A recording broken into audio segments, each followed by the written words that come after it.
Rachel is, I was just telling her that I read one of her books when I was first in library school, and I fell in love with it, and so when I got this job, I naturally first thought of Rachel as the first author to come speak just for teens, which I think is really exciting. We've never had an event like this before at the library, so I'm really psyched about it. Rachel's latest book is You Know Where to Find Me, which we have copies of over there, and you can take one before you leave if you want to sign it. You can definitely do that. She's also written Shrimp, Gingerbread, Pop Princess, Cupcake. Oh. No, I did. I just didn't make the connection. Okay, well, I'm really glad that you're doing that. I didn't make that connection. I'm sorry. That face is worth my whole train ride, so thank you. Also, she wrote with a friend of hers, David Levithan. She wrote Nick and Nora's Infinite Playlist and Naomi and Eli's No Kiss List, which I just read and loved. So what we're going to do is Rachel's just going to talk to you guys. You can ask her questions. This is very informal. It's not a speech or anything like that. So if there's anything you want to know about her, you can ask. And I'm very happy to introduce Rachel Cohn. Thank you. Thank you. Hi, you guys. So thank you so much for coming here tonight. I'm going to talk to you just a little bit about how I became a writer, and then I welcome all of your questions about books, about writing, about the movie, about anything that's on your mind. I'm not up to date on American Idol this season, so that's the one thing I really can't do much with. So most people want to know how I became a writer, and the answer to that is that I always wrote. From the time that I was a kid, I was very lucky because my mom was an English professor, English literature professor, and she was also a writer, and a lot of people in my family were librarians or English teachers or something like that. And it was annoying on the one hand because I got my English grammar corrected all of the time. Like if I'd said something, if I said it wrong, my mother would go, what?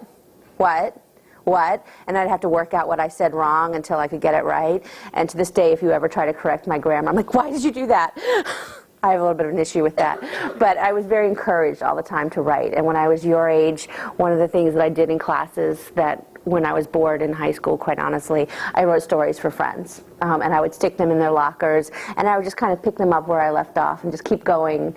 It was just a way to keep myself entertained. I was also an only child, and I think that that made a big difference. If you ever read Gingerbread, you know, the character has an affinity for a doll. And one of the reasons she has that is because when I was growing up, I was alone a lot. I was a latchkey kid, and I had this whole collection of dolls, and I used to make little soap operas about them all the time. And like, if you ever went into my room, you'd see that they were all like kind of at war with each other, and like this one wasn't speaking to that one, and this one was like recently in love with that one, but this one had cheated, and you know, there was like a whole soap opera going on at all times. But I never really took my writing very seriously until I was in my mid-20s or so. People often ask, do you have to major in English or do you have to major in writing in order to be a writer? And the answer is nope, not at all, absolutely not. I was a political science major, and the reason I majored in that is because I thought I wanted to be a journalist. And then I got out of college and I had a journalist job and I hated it. It turned out that wasn't what I wanted to do, and at a certain point I just said, you know what, I have all these characters that live inside my head and I'm just going to see what I can do with it. And so I took a job that just paid the bills basically, and I started writing books. So you think, oh yeah, then you got published right away. Wrong. I wrote 3 books that were all unpublished, and I kept getting rejected. And but I just kept going. And one of the criticisms that I always got about the early books that I wrote was that I wrote these characters who were quote unquote whiny, and this made me crazy because I just thought everybody seemed to want these characters who would like kind of fit into a box in a nice, neat way, and I was very discouraged. And I finally decided I was really tired of everybody telling me what my characters did wrong and what was wrong with this and what was that. And so I just started writing a book for my own pleasure. My friend had made some illustrations. He was an artist. and he made illustrations of this character. She was wearing combat boots, not unlike this, and I lived in San Francisco at the time, so I started writing stories about this character from these illustrations that he had made about this girl who lived in San Francisco, but I really only wrote it for my own pleasure.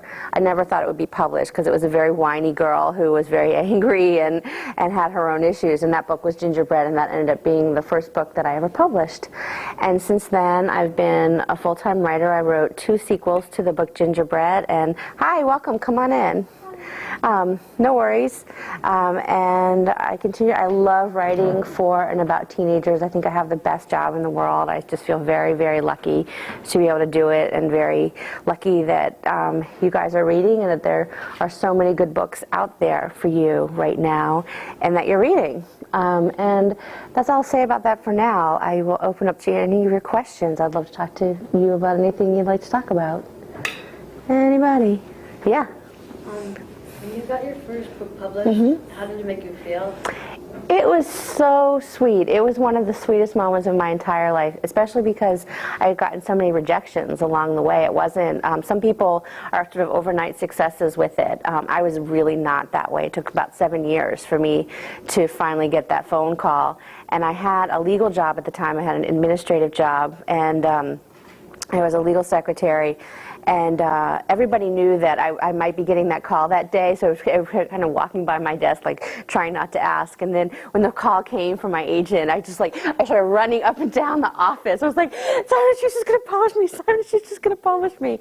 And I remember when I came home that day from work, I remember walking off the subway and thinking, this is a very different walk home today than all the other days I've walked home from work.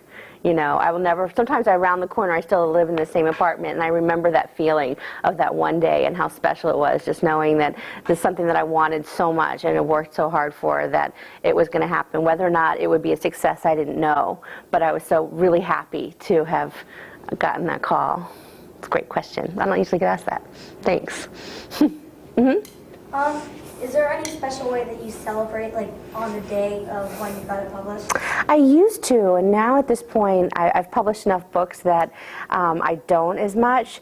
But it used to be that, I mean, just kind of take, well, it's funny because by the time a book gets published, it's about 2 years since you finished writing it, so you're kind of over it by that time, and you've moved on to the next thing. You're already deep inside another book by the time it actually comes out.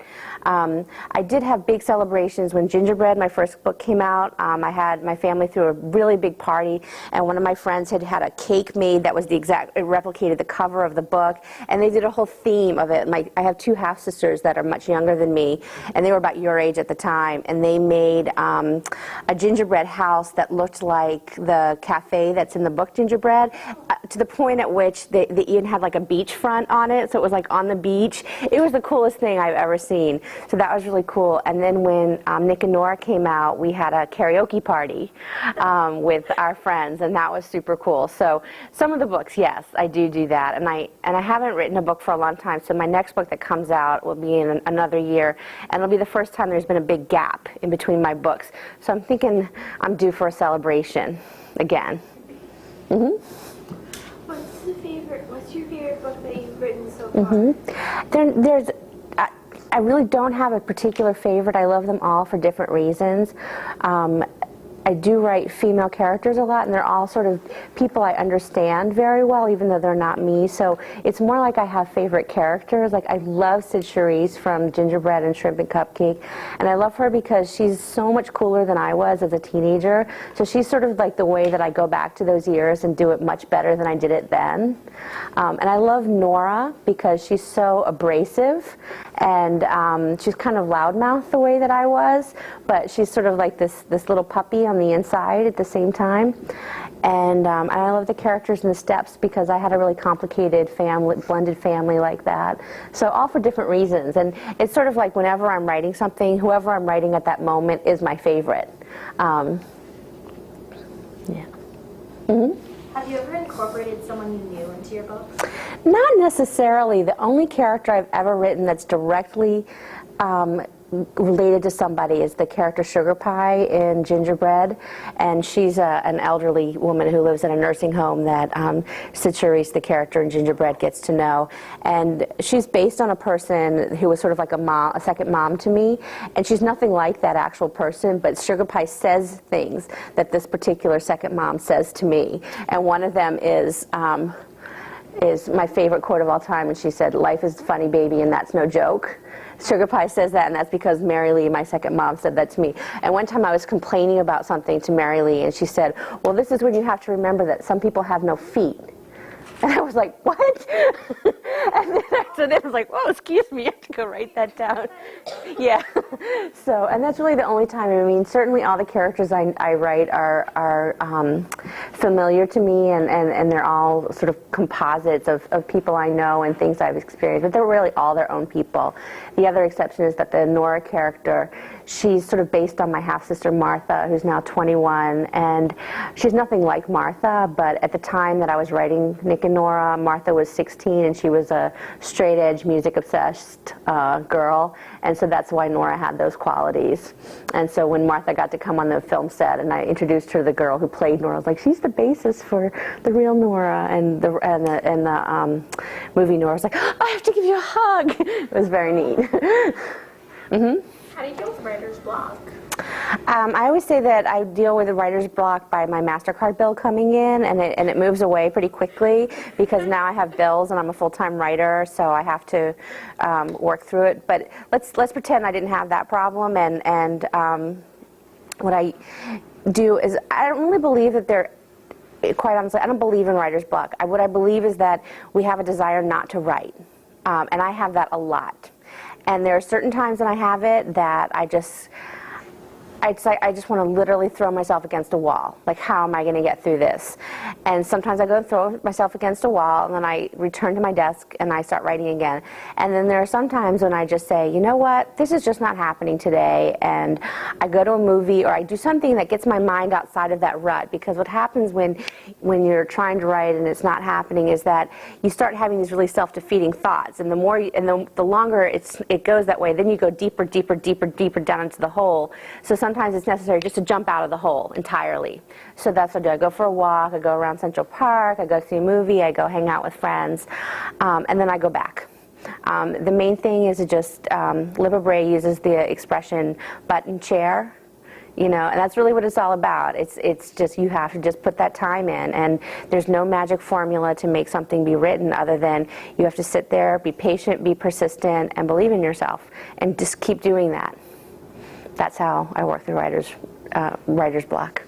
That, and like I said, and the bills coming in. Mm-hmm. Did you have to do anything extra to get Nick and Nora turned into a movie, or did someone else just kind of read the book and decide that they liked it? I was very fortunate. I have an agent who handles my books and also handles my movie rights, and the film agent, her name is Alicia Gordon. I love her to death, and she read Nick and Nora very early on when we had first finished it, and she sold it almost right away. She specializes in selling books to movies, which there aren't a lot of agents who specialize in doing just that. I happen to have one who does, and she read it, and she knew just who to give it to. So we were really lucky because it went into the hands of the right agent who knew exactly the right producers to give it to, and that helped hugely. Mm-hmm. When you wrote the book, when you wrote Nick and Nora's, did you think it was going to be a movie? No. So the way that happened is that I knew David. We were friendly, and we would go to lunch every now and again. We didn't know each other very well, and I had just finished writing a book called 2 Steps Forward, which was a sequel to a book called The Steps. And it was the first time that I had written a book with alternating narrators, and there were 2 boy narrators in this book, and it was the first time I'd written boy narrators. And while I was writing it, I kept thinking, I can make this character sound like a boy, but all the things that he does and the ways that he reacts, it's all wrong. It's all girl wish fulfillment. I keep making him do things that I as a girl want him to do. And I was thinking to myself, if I wrote this book with a boy, it would be all different. And that was I had the idea about Nick and Nora, and also because of my sister. And so I was at lunch with David, and I said, I have this random idea for a book. I need a guy writer to do it. Do you want to do it? And he said, okay. And that was about the extent of the conversation about it. We really didn't plot anything. One of the reasons that we were able to do it so easily is that we just picked up each chapter where the other person left off. We just did the whole thing by email, and we never knew what was going to happen in the book. So it was really fun, and it just kind of drove itself. There was a lot of energy there, and very quickly on, as we realized that the writing between us meshed very well. So it was a really pleasurable experience, and it kind of spoiled me for other writing experiences, because the next book I had to write after that, I was like, this is work. And whereas Nick and Nora was just pure joy. It was so easy. Good question. Thanks. When you were growing up, did you have like any pets or something? I didn't have pets. I just now, and I'm 40 years old, just got pets for the first time. I was raised by a single mom, and we lived in apartments, so pets really weren't an option. So it was a surprise to me later in life, in my 30s or so, because I was never really around animals, to realize that I loved them and that I really enjoy being around them. So I just adopted 2 kittens. Their names are, they're a crazy amount of cute, and they were fostered together. So even though they're not from the same litter, they're like brothers, and they love each other to death. And they just spend all the day chasing each other, and then grooming each other, and then they take these long cuddle naps. So they just like spoon against each other. Seriously, there's so much cuteness in my apartment right now. It's almost obscene how much cuteness there is. Yeah, one more other question. What do you think you did different when you got your first book published? What do you mean in terms? You did differently, like in all the other books you tried to... You mean why did that one, was that good enough for publication whereas the other ones weren't? I think it had a lot to do with what I was saying, where I decided that I wasn't going to write a book for anybody anymore. I was just going to write it for my own pleasure and not worry about what I thought that the market wanted, or not worry about what I thought an editor wanted to read. Just write it from my heart. And I just wrote what was in my heart and what I wanted to write, rather than what I thought people wanted me to write. Does that make sense? And that I think because of that voice that came out was very authentic for me, and it sounded right. And so it worked out well, just to kind of shut out all the other voices and just listen to my own. What do you name your kittens? They are named Bunk and McNulty. And they're named after 2 characters on a TV show called The Wire. And one of them is very rambunctious and a daredevil. Hello, welcome, come on in. And one of them is very shy and skittish, but also like a real cuddle. But it's a little bit more work. But once he kind of gives over to you, he's sort of like, I'm scared of you, I'm scared, I love you, and the other one's just like, there's like, he is like leaps through my apartment at all times. I mean, it's just like, there's a lot of really high spaces in my apartment, so there's like a bookcase to an armoire to a file cabinet, so they're just like, jungle gym, but they're complete spazzes right now. They're really little and young, and so it's like completely out of control with cuteness and also with chaos. Do you think you'll ever put them in one of your books? I might have just written a cat. I haven't written kittens yet, but there are cats, and I think there already are pets in other. There's another book I wrote. It'll come to me. In Pop Princess, there's a dog. There's a couple other. I think there's.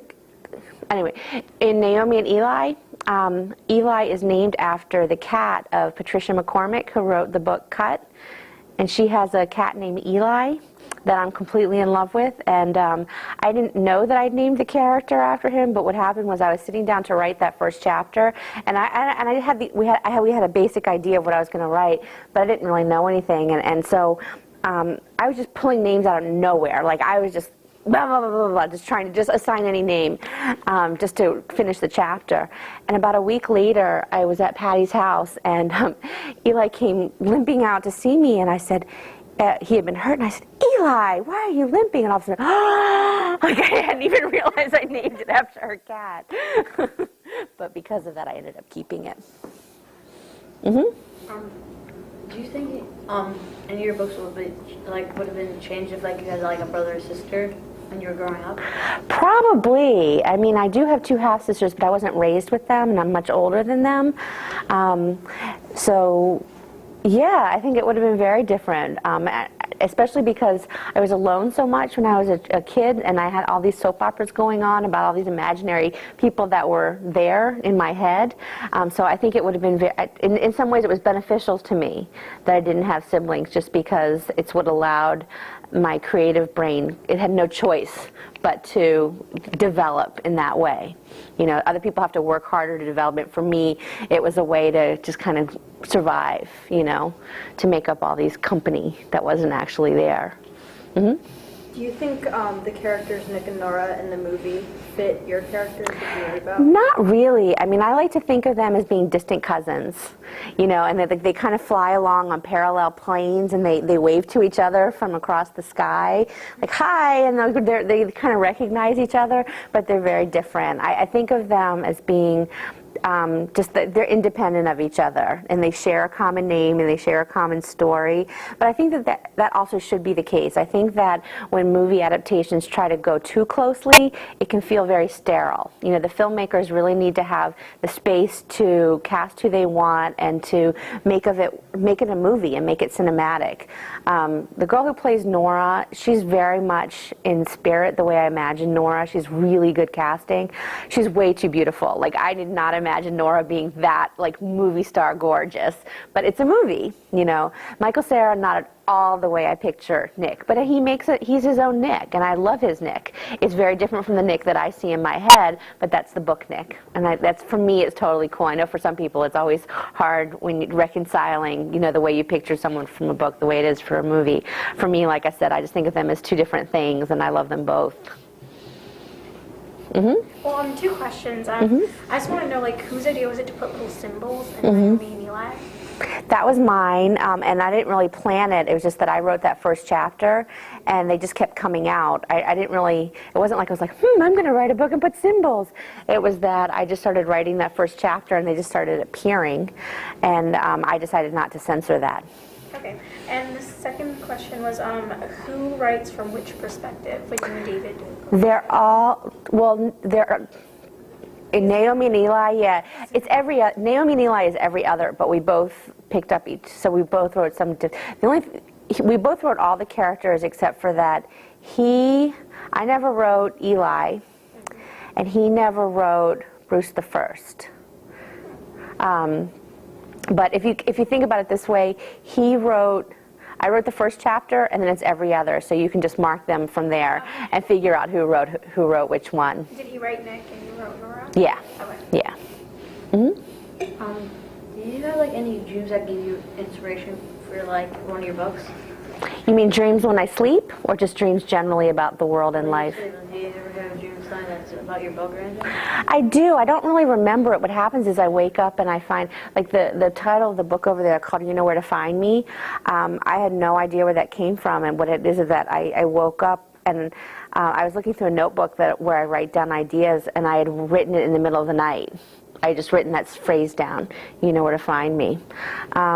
So yeah, it's more like, because I mean how dreams are so hard to remember. You remember them right away, but if you didn't write it down or something, you don't really remember it later. So if I'm lucky enough to remember to write it down when I wake up, then yes, but not really so much. I always wish I could, because I always think, like, when I wake up, I'm like, that would make a great book, and then like 10 minutes later I've forgotten it, you know. Mm-hmm. How do you think you get most of your inspiration for what you write? For me, it comes from everywhere. I mean, I live in Manhattan, and just walking down the street, I see so much, and I listen to a lot of music. I talk to a lot of teenagers. But for me, it all starts, usually there's a voice in my head that just starts kind of talking to me, and some voices I just learn to ignore. And sometimes I say I became a writer because otherwise it was like the only way to handle my schizophrenia. You know, it's just like I had to have a healthy channel for all these voices in my head. One of the things about writing is that the more that you do it, it becomes like a muscle that you develop. Like when you go to the gym or you dance or anything like that, the more you do it, the better you get at it. Writing is like that in the sense that the more that you do it, the more you're able to identify which ideas are worth pursuing. Because we all have lots of ideas. We all see things that could inspire us or that could trigger some kind of story idea. What happens is that the more that you write and the more experienced you get, you tend to learn which ones are going to work and which ones are worth pursuing. Yeah. Mm-hmm. Mm-hmm. Do a lot of young adult authors like hang out together? And Yes, they all know each other. They're all connected. David wrote a book called The Realm of Possibility, and I refer to the Realm of David Levithan because he sort of connects everybody. Everybody sort of goes through him. So yes, we all know each other, at least the New York ones. But yeah, it's a very close and supportive group, like Megan McCafferty, who writes the Sloppy First series about Jessica Darling. I love those books, but she publishes them as adult books, even though they're really, at least the first two are more YA.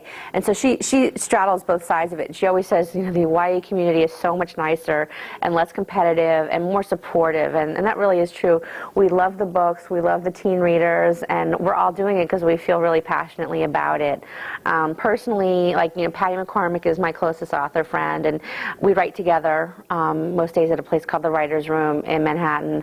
I'm also good friends with Libba Bray and lots of other authors that I know. Those tend to be the two that I hang out with. Oh, and also, if you've read her books, one of my closest friends in Australia is Jacqueline Moriarty, and I love her books. She wrote The Year of Secret Assignments and Feeling Sorry for Celia. I love her books, and she's one of my very closest friends. Mm-hmm. Do you ever have like some days where you can't get any ideas into your head and you just can't write, or do you write every day? It's really the former. I have lots of those days where I just don't know what I want to do and how it's all going to work out. And I was saying earlier that sometimes when I have that kind of frustration, I've learned to give into it and just go do something else. And some days I just decide to work through it anyway.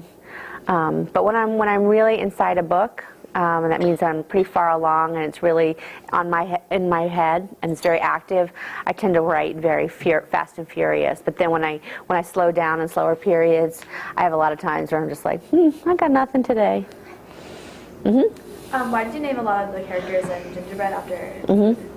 After that's funny. I thought you were going to say after movie stars. I name a lot of characters after movie stars, and the reason for that is that when I was a teenager, I was really obsessed with old movies, and I loved that.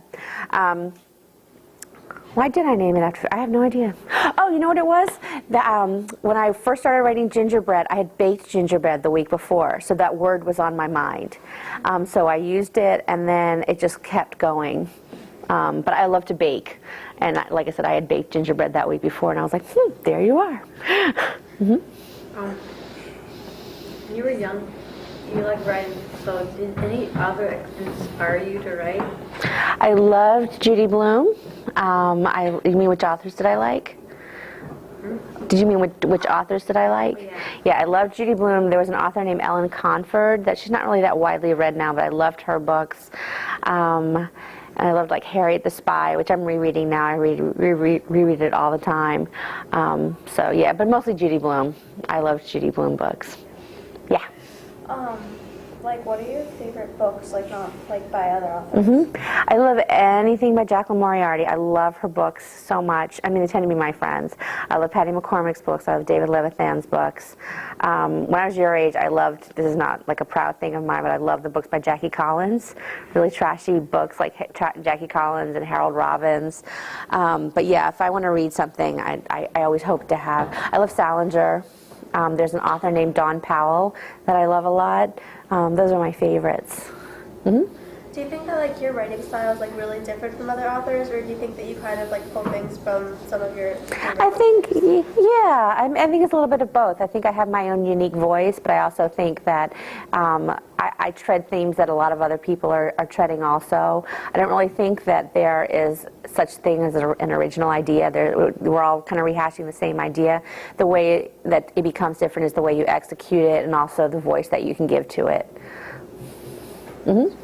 When you're writing a book, do you usually get like the title first and like build a story around it? Or do you It's a little bit of both. Sometimes one comes first and sometimes it doesn't come till the end. Like Nick and Nora, we didn't have a title till we were already finished. We had no idea what it would be called. I just finished writing a book that's called Very La Freak, and I had the title before I had the book, you know. So each one is different. Mm-hmm. What would you say your main audience, like who's your main audience?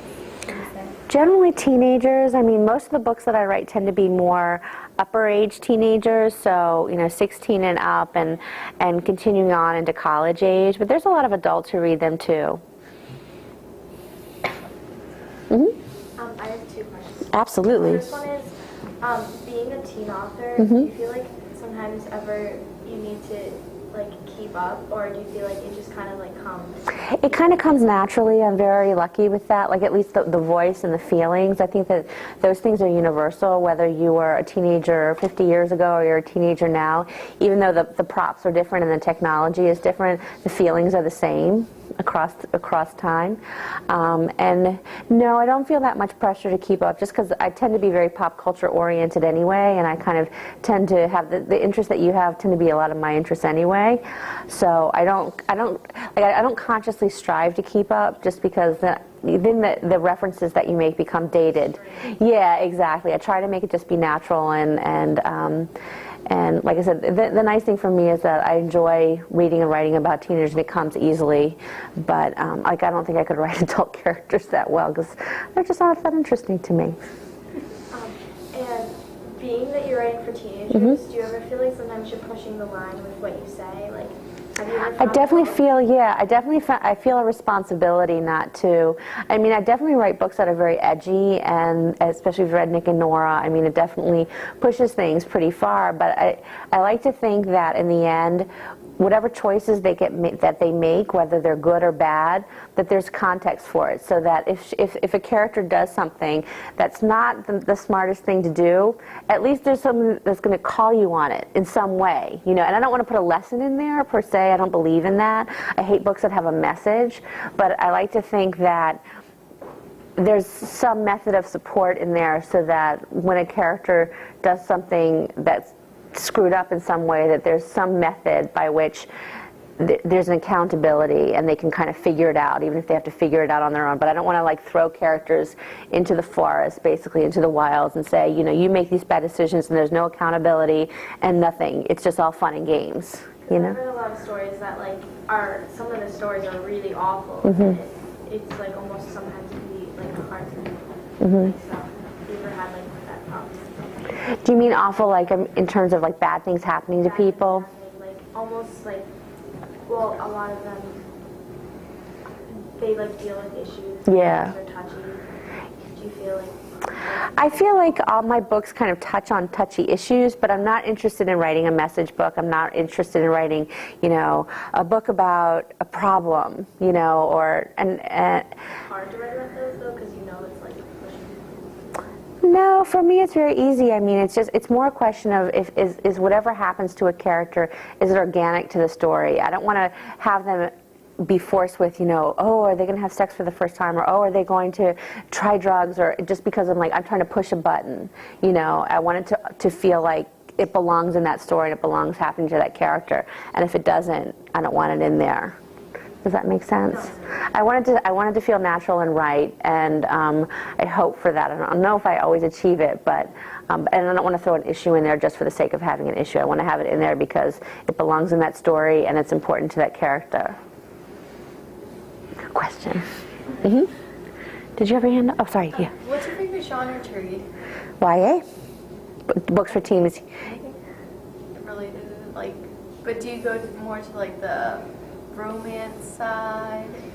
The exact authors that I said, they tend to be ones who write books similar to mine, and maybe that's a vain thing on my part, but I tend to read books that are not dissimilar to my own, but that I write this genre for a reason. That's because I love it, and so I tend to read a lot in that too.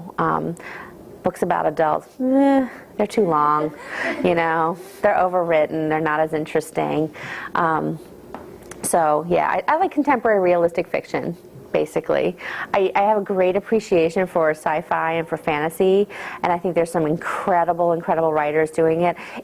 I'm completely frigid to it. I read it and I'm kind of awed by everything in it, and I'm I don't understand anything that just happened. I finish reading and I'm what? I don't understand any of it. So I wish that I did, because there's so much good stuff out there right now, but it just makes me I'm not that bright.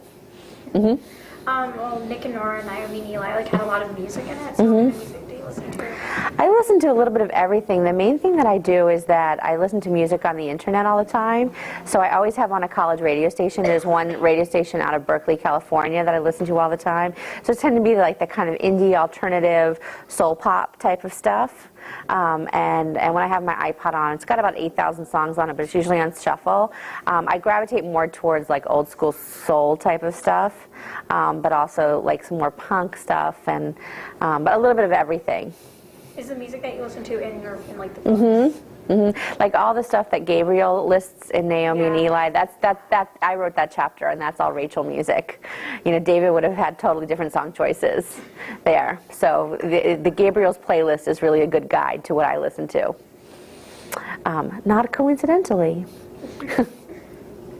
Are any of your other books on their way to be made into movies? There's a possibility that Naomi and Eli might. It's got Hayden Panettiere attached, the girl from Heroes, to play Naomi, and we'll find out hopefully this year if it goes into production. It would feel like winning the lottery twice. You know, it's such a miracle to have a movie made at all. So that's the only other one that's really in development right now. We'll see if that happens. Did you have anyone like cast like for Naomi? I mean Nick and Nora when like before they started talking about making the movie? Did you see anybody for that part? No, I really. I mean, I definitely saw people for Sid Charisse and Gingerbread. Like there were definitely people that I would definitely see, but for Nick and Nora, I really had no idea. So it was all a big surprise to me. You said when you can't write, you go to the movies. Sometimes what kind of movies do you? I like a little bit of everything. Like I really love that Swedish vampire movie, Let the Right One In. I don't know if you saw it. It's really kind of violent, which I don't usually like violent movies, but I really loved that. I watch movies all the time, especially now that I have 2 kittens, so I've been staying home more. So I always have HBO or something going on, and I feel like I'm always watching a movie. But then, of course, when someone asks me what movie, I'm like, I don't know. You know, I can never remember what I just saw. It's kind of pathetic. What have you seen? See? I'm teasing you. Star Wars and stuff. This is like a random question, but did you watch the Oscars? I didn't watch it, but then I got like all of a sudden. A little clip of Nick and I know, and I got like 500 emails all of a sudden, like out of nowhere, all these text messages, all these Facebook messages, all of a sudden they showed a little clip from Nick and Nora on the Oscars, and of course I missed it. And then David called me, he was like, oh my God, you didn't see it! So I found it on YouTube the next morning, and if you can all friend me on Facebook, awesome, thank you. And I put the clip on there because, the first thing the next morning, I was like, I can't believe I missed that. Yeah, that was really cool. Dave and I were like, we can retire now. Like, what's there left after this, you know? It was featured in the clips on the Oscars. There's nowhere to go from here. Yeah. How many years have you been a writer? I have been a full-time writer, meaning that it's the only job that I've had since 2003, so 6 years. My friend's dad's a half-time writer. Mm-hmm.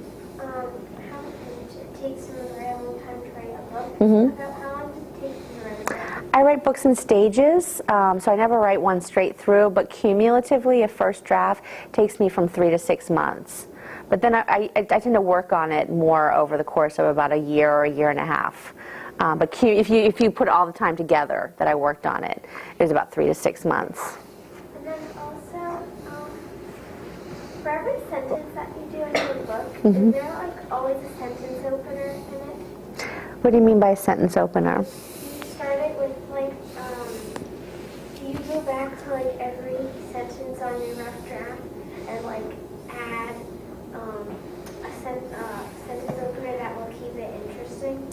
I like to think that that's happening while I'm in progress. But I'm constantly editing while I'm writing, so that it tends to be that the manuscripts that I deliver when I finally turn them in, they're in pretty good shape, because I'm always doing that. Like I kind of write the bare bones of what I want to say, and then I have to. It's like, and then I go back in and try to make it a little bit more interesting. The example I use is if you're using a coloring book and you have the basic outline there, and you see it, and then you go back and color it in.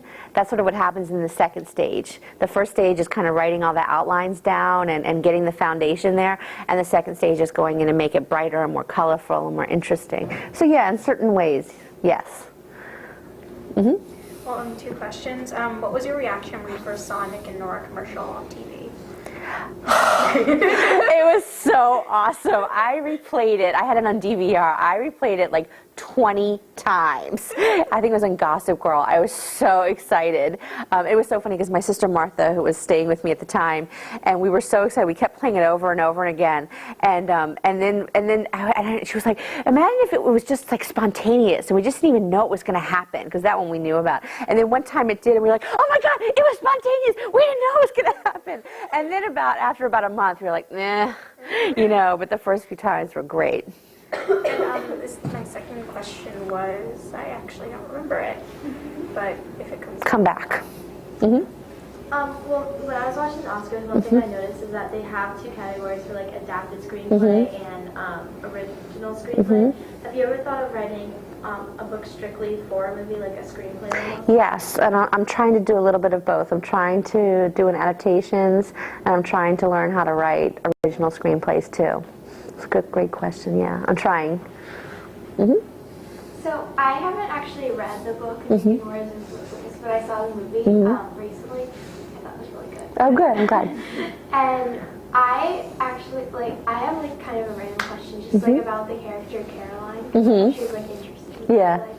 Like, did you come up with her? Yes, she was in the first chapter that I wrote, and her part is much smaller in the book. They expanded her for the movie, and of all the changes that they made from book to movie, that's the one I like the best, especially because the actress is so great. I remember when we were watching her film, because we were on set a lot to watch, and she was such a scene stealer, and you just couldn't stop watching her, no matter, and she would do the same take over and over again, but she'd change it a little bit each time, and it was just so funny. And even if she did the same line over and over again, everyone on set kept laughing every time, because usually you hear it 5 times or so and it's not that funny anymore, and every time she did it, it was funny and great. So yeah, I love her too. So were like any of the changes disappointing, or were they like in the... I'd say if there was any change that they made, it's the way that they did the Tris character. That's Nick's ex-girlfriend, and I guess the thing I don't like about it is I love the actress. She's great. So it's not. In the book, she's a much more interesting character, and in the movie, they made her just really kind of villainous and insipid. So I wasn't crazy about that, but I understood why they did it. In a movie, you need someone to hate, and she was the natural choice to make for that. And I think the actress is great, but in the book, she's a much more interesting character. Yeah, I hope you do. Yeah. When you were on the set, did they let you make, like, not necessarily completely change it, but make any little tweaks? No, we were just there as very respectful and happy authors, and grateful to be asked to be there. But there's a lot of time and money at stake at each point, and we were lucky because we become friendly with the producers and also with the director and screenwriter. So we had a really good comfort level. Like, we really trusted them and trusted the choices that they were making. So this is my imitation of David and I on the set. We really had nothing to say because we were just like, wow, trying to be cool, but we were really just so happy. Do you have like an interest in acting or theater? I have an interest, but no talent. We're in the Nick and Nora movie, and I kept joking to the producer for like that 1 second. I was like, we're like beacons of light on the screen. That 1 second, we just shine. We really don't. So yeah, I mean, one of the things you see when they make a movie is how hard it is. Movie actors make it look effortless because it's their job. When you actually have to do it, like we just had to sit in the background and pretend we're talking. That was hard, So I would have no ability to do that. But thanks for thinking I might. Is there a question, Marie? Well, I was just going to say that, like, a lot of the time, how involved were you in the movie, like, writing, adapting screenplay? Were you involved? We weren't involved except in the sense that we knew everybody, and we had met the screenwriter, and we had talked to everybody involved. We had talked before they even really got to work on it. So we had a really good comfort level. We understood their take on it. So nothing was really a surprise. It wasn't. We knew from the very beginning how they intended to try to do it. So we felt very comfortable, and like I said, we became friendly with so many people, so we felt very comfortable. Do we have any say in it? No. I mean, they want us to be happy, certainly, but in the end, it's their money, their time, their resources. Did someone have a hand up over here? Yeah. Not a teenage question. Thanks. A publishing question. You mentioned you were waiting for a copy of agent. When you first book published, did you always use an agent? Did you ever send? I always had an agent, yeah. Is it hard to get one? It's hard to get an agent, yeah. I was lucky. I got one very quickly after writing my first book, but then it took a long time to get a book published. And then it turned out that that wasn't the right agent for me. I ended up switching agents because, you know, I chose the first one that came along rather than the best one for me, because I was so happy to have been chosen. You know, that I didn't make the most informed choice. So it's sort of one of the knocks, one of the hard knocks that you just kind of learn along the way. Well, you already said that as you write, you go back and revise it all the time. But is there ever some time like when maybe you take a break off from it and then the next time you go back to it, you're like, this isn't right? Absolutely, and it's terrifying when that happens, because you know you write and you're like, la la la la, here I am writing, and this might be good and it might not, but you feel good because you wrote it, and you feel good because you moved forward in some way. And then like a week or two later, you go back and read it because you had to go somewhere for a week, you couldn't work on it, and you go back and read it, and you're just filled like you this pit of your stomach is like, this is awful, this is terrible. And sometimes you just have to delete it and try again, and sometimes you go, you know, it's not as bad as you think it is. You just need to tweak and find those sentence openers like your friend was saying, and color it in a little bit better. So yeah, it happens all the time. It's a terrible feeling. But usually it's just paranoia. Yeah. How many books have you ever like started but not finished or not really gotten anywhere? Not that many. I mean, it takes me a long time to decide to pursue an idea, because they gestate in my mind for a really long time. But once they finally make it to the page, they're going to go. Whether or not they're going to be any good, I don't know. But once they finally make it down, they're moving forward. Well, like, how many books have you finished writing but decided like not to get published, or? None, except for the ones that were decided for me early in my career. But the book that I have coming out next year, it's called Very Le Freak, and that is the first book that I ever wrote that was never published. I went back and took that idea and wrote a new book around it, because I couldn't recapture that first voice that I had so many years ago, and I couldn't replicate those characters, but the premise of it was so good, I couldn't resist. So in some ways I've kind of gone back. You said when you first started your career, you find yourself kind of compromising your own voice just to like fit the editor's perspective. Do you find yourself doing that ever now? No, I think that the thing that I compromise most is that now I have so much criticism in my head. Like before, I used to write just for me. Now I have in my head, every time I write, I can also hear all the negative reviews, or I can also hear really mean things people have said on blogs about my books and things like that. And it's really hard you have to learn how to just filter it out and try to avoid it as much as possible, but it's really hard to avoid.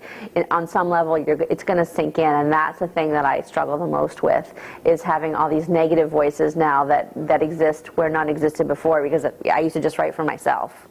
So that's probably the single biggest challenge that I face.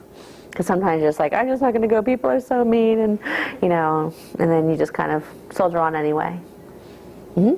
I'm a huge Broadway fan, and I know you saw Spring Awakening and you liked it. So are there any other shows that you like really like? I haven't seen anything in a really long time, so I'm a bad one. Spring Awakening was the one I really liked. And I went to see that with Patty McCormick like right when it opened. We were like, oh, we loved it. But I haven't been to see anything in a really long time. I travel a lot, so what have you seen that you've liked? I've heard Billy Elliot is great. Oh yeah, we might be seeing that in my English class. She'd like to go. I've only seen like 3 shows on Broadway because I've only like been into it since the summer. But I've seen Title of Show and Equus, so they were both really good. If you want to go see, I suggest There you go. But if it was, I would. I have 2 questions. One, How long does it take, like, a book to get, like, when you get it published? Mm-hmm. How long does it take to get, like, out into, like, bookstores and Mm-hmm. stuff? From the time I finish a book, we'll use it as an example of the book I just finished. I just finished writing a manuscript in December. I finished writing the first draft, and now I'm working on edits for it, and it will come out in January of next year, but I've been working on it for the last year. So about 2 years total time. I mean, each book is different, but just let's use it as a main line, as a generalization. It's about 2 years from the time I start a book to when it finally appears in a bookstore. And my second question is, does, like, when you go into, like, severe places, Mm-hmm. do people, like, see you and, like, ask for autographs or something with the book? Never. The only thing is, one time I was on a bus and somebody recognized me, and it was somebody that I'd spoken at, like, to their group or something, but it was very random on the crosstown bus in Manhattan. And this person's like, "Are you Rachel Cohn?" I'm like, "What?" Yeah, it was. But I mean, one of the reasons writers tend to write because we're very introverted people, and we like to be alone, and we don't really not most of us don't really seek out that kind of fame. So it's very bizarre to be recognized, actually, because one of the reasons you become a writer is because, for a lot of people, not for everybody, but for me at least, is because I'm so introverted and I like to be alone by myself, and it's just these characters in my head. So when you have that reaction, it's a little bizarre, but I don't get it a lot. I couldn't handle the fame. Saying that you like to be alone, do you ever take like the characters that you've written about and kind of like in a way make it so they're like your friend, I guess you could say? Yeah, they're very alive in my head at all times, and they're very much a part of me, and I'm always kind of in a conversation with them. Absolutely.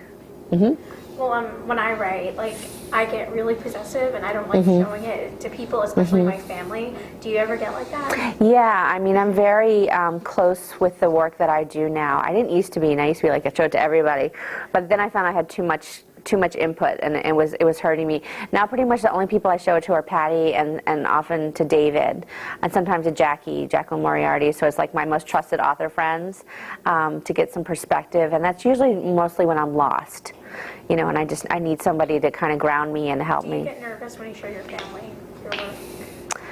No, I've done it enough times now, and now, you know, at first it was, you know, now not so much. Do the settings that like you write your books in, do they come from like places you know? Because like Nick and Nora's like in New York. Absolutely. I don't have that big of an imagination that I can make up these big worlds. So this is one that I tend to write about places that I know about. So especially, and I love writing about urban settings. So I've lived in San Francisco, so I've written a lot about San Francisco, and the same with LA. I've lived there. I've written about that. And New York is such a muse for me. I mean, I went there when I was a teenager and stayed, and so I tend to put a lot of stuff there. And also I've written some books that take place in Australia. So all my favorite places I managed to find a way to include, and not much else, because I don't really know other places. Yeah. Do you find you are your biggest critic, or someone else? It's me. Yeah, it's pretty much me. I mean, I've certainly read some very brutal things that people have had to say about it, but usually the funny thing is that when people say really brutal things about your work, they totally misunderstood it. So it's like you can't, because they didn't even, they criticized something that you didn't intend to do at all anyway, you know? So yeah, but yeah, it can be very self-defeating. So this is where it's really nice to have a support network and have really great writer friends who understand it and experience the same thing, can be there just to be like, nope, hang in there, you know, it'll pass, keep going. Do you have tips for getting published? Keep writing. I always direct people to the library, actually, and there's a book called Writer's Market that gets updated annually. It tells you everything you need to know about how to get published, and talk to your local the librarian here and say, I'm interested in finding out books about how to get published. What do you recommend? And Writer's Market is the main one, and there's also lots of different books that are guides to agents and editors, and the main thing is that all of those books also have suggestions not just to how to get an agent, but to how to write, and they sort of cover all the bases. Do you need an agent to get published? You don't need an agent. I mean, it's recommended to have one for a lot of business reasons. It makes life a lot easier, but absolutely you don't need to have one. How much does an agent cost? An agent doesn't cost you anything. An agent takes a commission for what they sell. So an agent only makes money if you make money.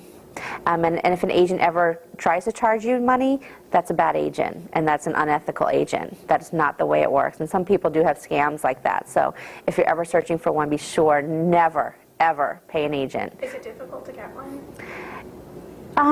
It's as difficult as it is to get a publisher. I mean, you have to just be persistent and be professional in your presentation and write the best work you can write. And don't submit to an agent until your work is really ready to be read. And that's the main thing, is that people think, oh, I wrote something, so I'm just going to send it off. No, no, no, no, no. Wait until it's really the best thing it can possibly be. Think about it this way, is that you want to present something to an agent in the same way that they would present it to an editor. So the best possible quality it could be. Mm-hmm. It's almost 8, so just a couple more questions, Sure. and then I think you guys want to pick out a book and have Rachel sign it, and you can chat a little bit more. Okay. Okay.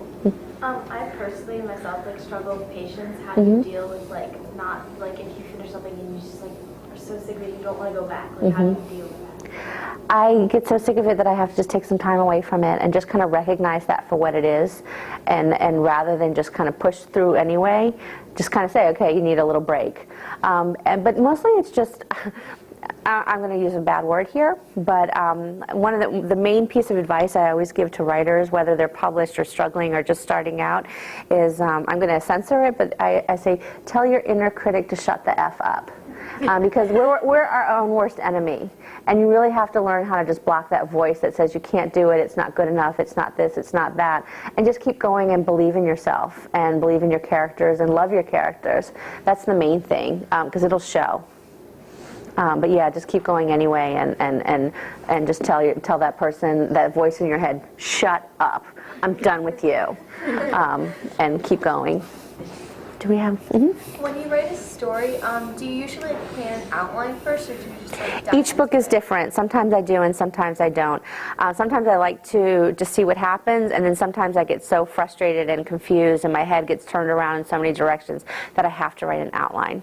So it's different each time. I recommend writing that. It works better when you do, but so often I'm too lazy or I want to be surprised. But I tend to have, I tend to be more consistent in my writing, and also it's easier to sit down every day when you are facing all that self-defeating thoughts. If I have an outline, at least I know where to start and where I'm going. I'll take one. Yeah. Okay. I remember you said that you wrote your books in stages. Mm-hmm. Have you ever gone back to the beginning of a book a long time later Mm-hmm. and kind of not believe that it was actually you that wrote that? Or, Yes, absolutely, all the time. There are tons of my books that I'll just be like, God, if I could write this now, I'd rewrite it totally differently. I mean, one of the things in Gingerbread, that was my first published book, and the one thing I got criticism a lot for was that there was too much over-the-top slang in it. And I remember being indignant about that at the time. Just being like, nobody's telling me what to write. It sounds right, and that's the way it sounded. Blah, blah, blah, they don't know what they're talking about. And then a couple of years ago, I went back and reread it, and I was like, oh my God, this is way too over the top, so it's different each time. Yeah. Well, have you ever had that good idea, but then it's not relevant to the book you're writing, and you start another one? Sometimes. I mean, mostly what it is that I keep a list of ideas, and when that happens, I just kind of write it in that list, and then when I'm finished with whatever it is that I'm working on, I go back to that list and say, which of these do I want to pursue? And I see what happens. Yeah. 2 questions. Mm-hmm. Well, one of them, do you ever write your books out of order, or do you just go and Oh, beginning, middle, end? Yeah. Yeah, I do write that. I tend to write them straight through. And you know where to find me. That was the first book that I ever wrote backwards, only in the sense that I knew the last 2 lines of the book, and just work from there? I worked from there. I knew those last 2 lines, and I just moved forward from that. But that's the only time that's ever happened. And I have a question. Well, in my English class, we were having a discussion about how there's more girl-oriented books and then guy-oriented books, and how it was kind of stereotypical. So we decided the girls would all read guy books and the guys would all read girl books. And I made one of my guy friends read Nick and Nora's Infinite Playlist, and he actually liked it. So Cool. I was wondering if would you ever write a book that's more geared towards boys? I would love to. I don't know that I could do it that authentically, so I would love to think that I could. I don't know that I have faith that I have that ability to get inside the head like that. Because I think that Nick and Nora could be really unisex, if it was. like maybe if it was like the cover looked more boyish, like maybe more boys would pick it up because it's not really a girly book. You go both ways. Yeah, no, I agree. And it's certainly because Michael Cera is now on the cover, I think that's opened it up a lot to just that audience. Last question. Even though you have all of your like drafts that you're gonna write from, does it ever feel like you look at the first couple of words and then your mind just takes it from there and just writes it down maybe a little differently? It's different each time. Sometimes yes, sometimes it just flows, and sometimes, like Nick and Nora was exactly like that, and just whoosh, it just went. And then other books, it's just like I'm throwing myself against a wall because I just don't know, and I feel lost all the time. It's again what I said, just about being persistent and having faith, and just keep going anyway, even when you don't know, because some of them come like a gift, and some of them don't. It's different every time. Are we done? All right, well, thank you. I'd love to sign your books. You guys are a really wonderful audience. You have great questions. Thank you. And the funny thing is, you guys make me think about what I write, and you make me think about it all differently. And so I learn as much.